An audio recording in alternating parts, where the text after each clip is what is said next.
On poursuit la visite de Suresnes dans cette deuxième partie. Et sur le chemin du pont de Suresnes, vous allez voir que le boulevard est totalement en travaux. La ville ne cesse de se transformer. Le pont de Suresnes traverse la Seine et relie Paris via le bois de Boulogne. 4 ponts s'y sont succédés depuis 1842. Un pont suspendu, un pont de bateau, un pont métallique et l'actuel en place depuis 1950. Il offre un joli panorama sur la Seine ainsi que sur le boulevard Henri Solier, que nous verrons un peu plus tard dans cette vidéo. Mais pour l'instant, découvrons le parc du château. Sachez que la seconde fille de Victor Hugo, Adèle H, est morte à Suresnes à 84 ans, après des années d'internement dans une maison de santé installée près du château de Bel-Air, qui fut par la suite détruit. Le site est aujourd'hui devenu le parc du château. Avant de découvrir le boulevard Henri Solier, regardez, il y a une place Michel Colucci, juste à côté du musée de Suresnes. On peut découvrir maintenant le boulevard le plus important de la ville, lieu emblématique pour ma famille maternelle.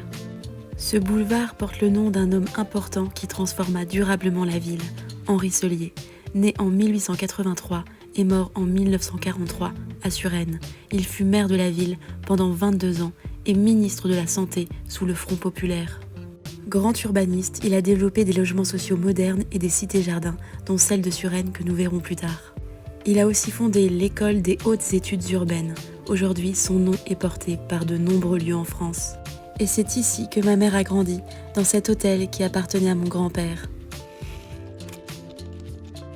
Il est temps de découvrir la cité-jardin de Suresnes, l'une des plus grandes d'Île-de-France.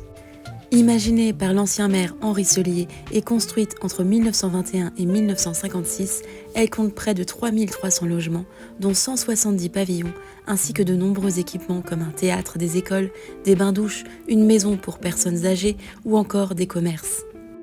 À l'époque, ces logements ouvriers offraient un confort rare, avec WC à l'égout, eau courante, électricité et cuisine équipée.